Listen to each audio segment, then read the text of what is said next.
There are some The people industry who are believes clearly using ChatGPT that in the next little while, and there are some we're going to people get who to are the using it point to think where more we're going to than they not ever just have before. human scientists, but we're going to have I AI am scientists. hopeful that we will be able to So the build industry the tool believes in a way that that you'll encourages have more like people 1,000 to people at stretch their OpenAI, brain and with you'll it a little have more. 100,000 AI scientists. Now, let's assume these AI scientists are as good as the humans or even better. And this is the slope of innovation. And I already told you it's a factor of 10 per year, which is mind-boggling. What happens when you add a million AI scientists? Presumably the slope goes like this, okay? Now, let's assume, for purposes of going with it, the US gets its act together, highly unlikely, and we're actually doing this. We have all the data centers and so forth, and we've just done this. And China is 6 months behind. Now, everyone here would say, no problem.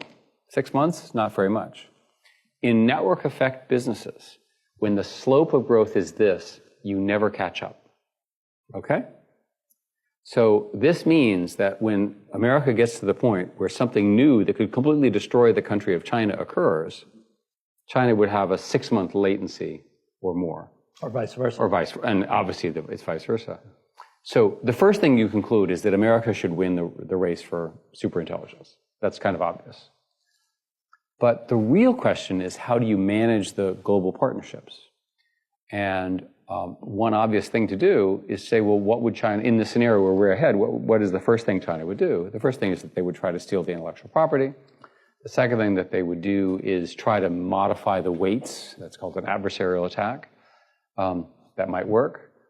So let's say that they don't work, and we're nearing the point of total intellectual dominance, right? That we're building 1,000 Einsteins and 1,000 Leonardo da Vinci's much ahead of them. What are China's options? A preparatory attack, a preliminary attack. So you see in this logic, this is inherently destabilizing to world order.